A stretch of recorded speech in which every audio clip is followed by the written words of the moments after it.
아들은 내 전 재산 4억 원을 들고 사라졌습니다. 하지만 더 충격적인 건 도망친 게 아들이 아니었다는 사실입니다. 나는 그날 내 가족 모두에게 버림받았다는 걸 알았습니다. 그리고 그 진실은 60년 인생에서 가장 잔인한 배신이었습니다. 하지만 이야기를 시작하기 전에 먼저 말씀드려야 할 게 있습니다. 이건 단순한 사기 이야기가 아닙니다. 이건 한 가족이 어떻게 완벽하게 무너지는지에 대한 기록입니다. 지금부터 그날 내가 겪은 모든 일을 처음부터 끝까지 말해보겠습니다. 나는 올해 68입니다. 평생을 공장과 현장을 전전하며 살았습니다. 손에 남은 건 굳은 살뿐이었지만 그래도 딱 하나, 아들 하나만은 제대로 키웠다고 믿었습니다. 아내는 아들이 중학교 2학년 때 세상을 떠났습니다. 갑작스러운 교통사고였습니다. 그날 이후 나는 아버지이자 어머니가 되어야 했습니다.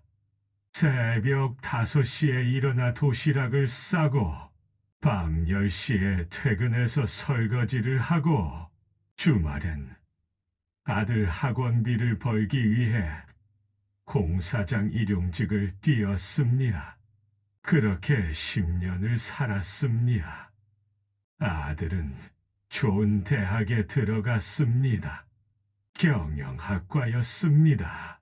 나는 그때 처음으로 가슴이 벅찼습니다. 아버지, 저 꼭 성공해서 효도할게요. 아들의 그 말 한마디에 나는 또다시 10년을 더 버텼습니다.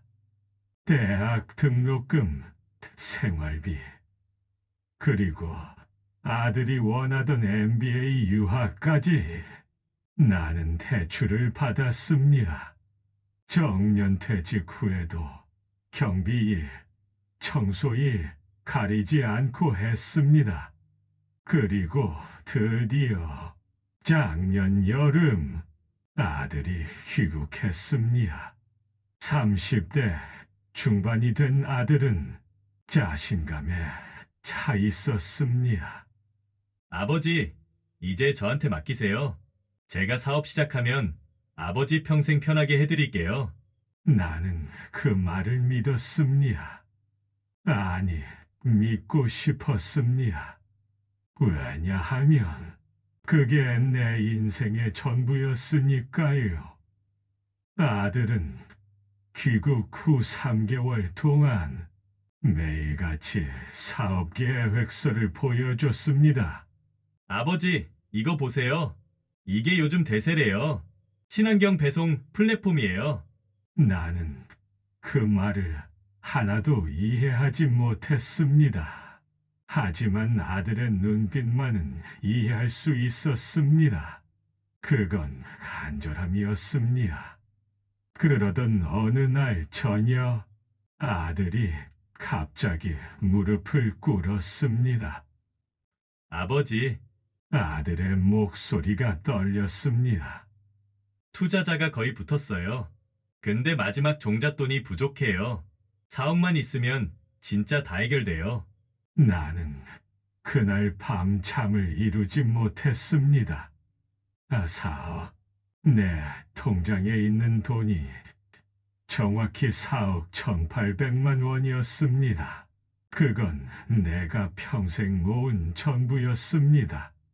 퇴직금, 연금 중도 해지금, 그리고 아내가 남긴 보험금까지 모든 것이었습니다.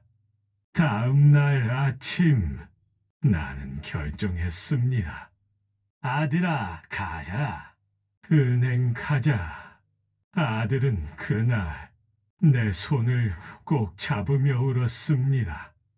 아버지, 고맙습니다. 제가 꼭 성공할게요. 나는 은행에서 평생 처음으로 통장 비밀번호를 다른 사람에게 넘겼습니다. 그리고 4억 원이 아들의 계좌로 이체되는 걸 두 눈으로 확인했습니다. 그날 저녁 아들은 내게 고급 식당에서 저녁을 사줬습니다. 아버지, 이제 시작이에요. 6개월만 기다려주세요. 그럼 아버지, 아파트 사드릴게요. 나는 그날 50년 만에 처음으로 소주가 아닌 와인을 마셨습니다. 그런데 그날부터 이상한 일들이 벌어지기 시작했습니다. 첫 번째 신호는 아주 작았습니다. 아들이 전화할 때 배경 소음이 이상했습니다. 아버지, 지금 사무실이에요. 근데 배경에서 들리는 건 카페 음악이었습니다. 두 번째 신호는 아들의 말투가 달라진 거였습니다. 예전엔 아버지라고 불렀는데 어느 순간부터 아빠라고 부르기 시작했습니다. 사소한 거였지만 뭔가 어색했습니다. 세 번째 신호는 가장 결정적이었습니다.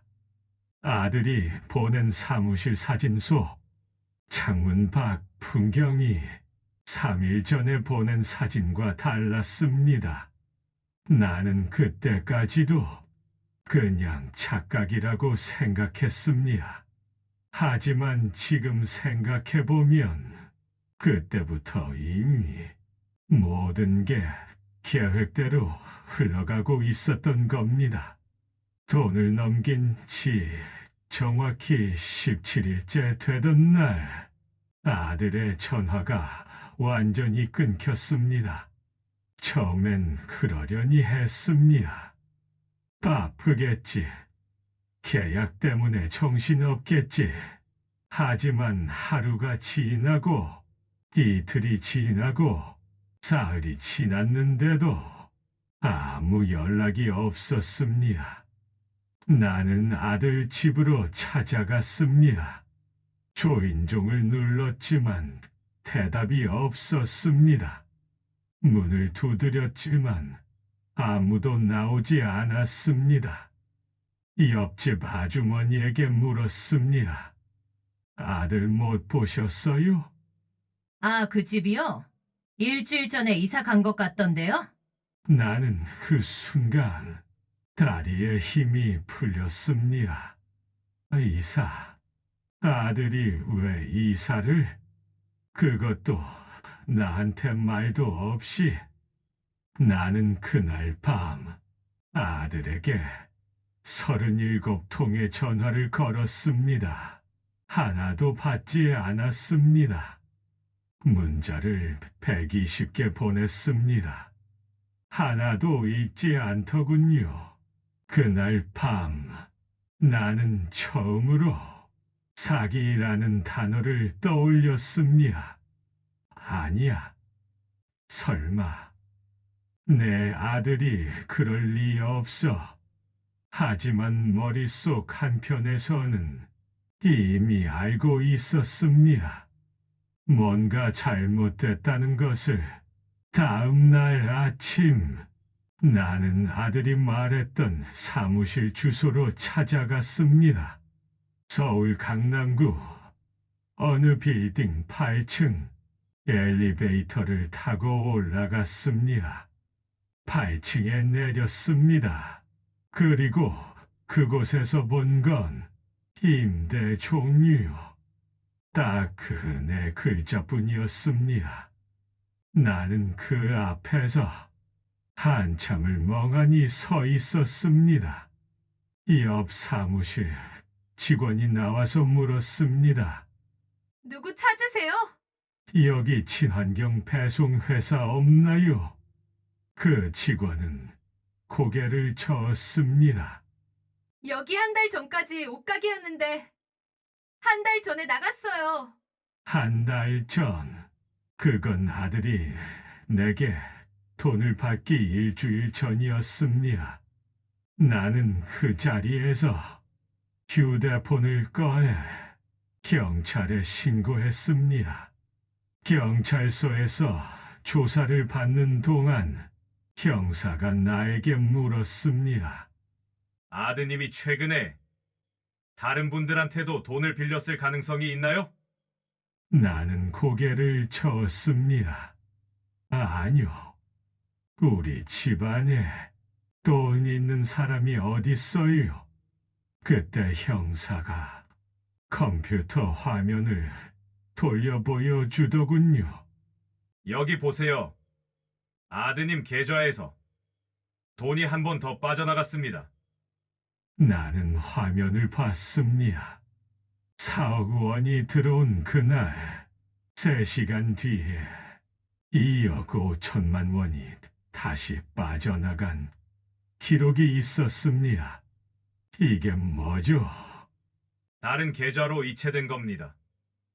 누구 계좌요? 형사가 잠시 망설이더니 말했습니다. 문자 발송 기록도 있는데요. 이 번호 아세요? 화면에 뜬 번호를 보는 순간 나는 숨이 멎었습니다. 그건 내 동생의 번호였습니다. 내게는 동생이 한 명 있습니다. 3살 터울입니다. 우리는 평생 가깝게 지냈습니다. 동생이 사업 실패했을 때요. 내가 돈을 빌려줬고 동생 아들, 그러니까 내 조카가 대학 갈 때요. 내가 등록금을 보탰습니다. 피부치는 서로 돕고 살아야 한다고 생각했으니까요. 나는 떨리는 손으로 동생에게 전화를 걸었습니다. 여보세요. 동생의 목소리가 평소와 달랐습니다. 뭔가 조심스러웠습니다. 너 혹시 우리 아들한테 돈 받았어? 형, 받았어? 안 받았어? 형, 나도 속았어. 그 순간 전화기를 쥔 내 손이 덜덜 떨렸습니다. 뭐라고? 형이 돈 줬다는 거 나도 몰랐어. 내 아들이 우리 집에 와서 형이 사업 자금 더 필요하다고. 형이 나한테 좀 빌려달라고 부탁했다고 그래서 얼마? 2억. 나는 그 자리에서 주저앉았습니다. 6억, 내 돈 4억에 동생 돈 2억까지 우리 아들은 우리 가족 2명을 동시에 속인 겁니다. 그날 밤 나는 동생과 함께 경찰서로 다시 갔습니다. 우리는 형사에게 모든 걸 설명했습니다.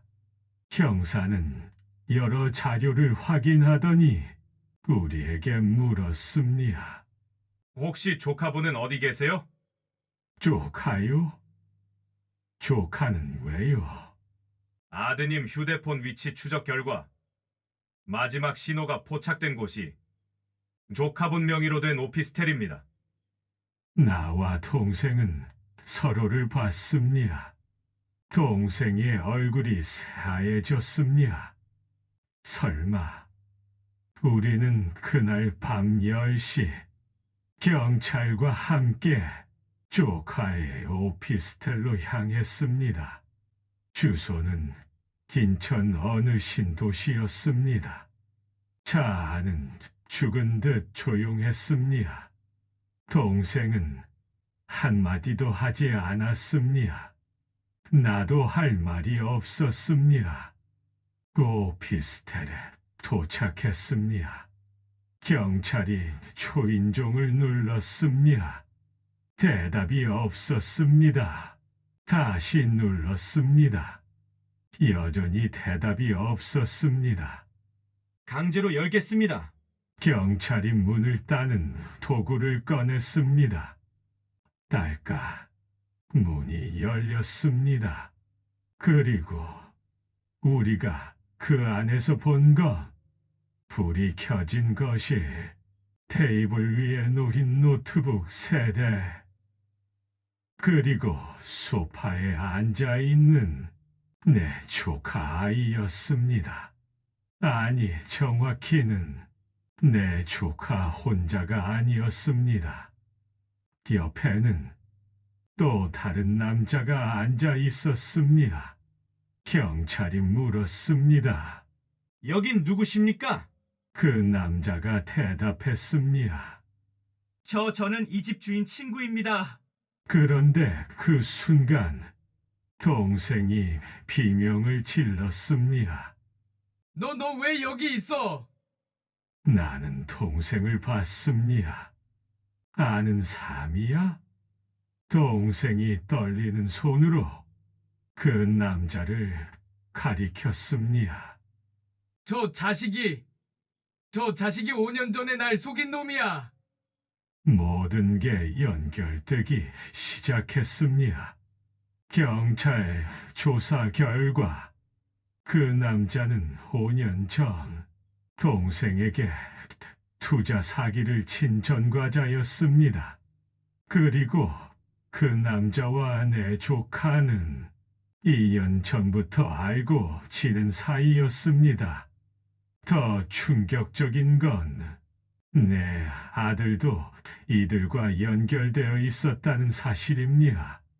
아들은 1년 전 조카 아이 민석이를 통해 그 사기꾼을 만났고 함께 계획을 짰습니다. 타겟은 2명, 나와 내 동생. 그들의 계획은 이랬습니다. 1단계 아들이 먼저 나를 속여 4억을 받는다. 2단계 아들이 내 이름을 빌려 동생에게서 2억을 받는다.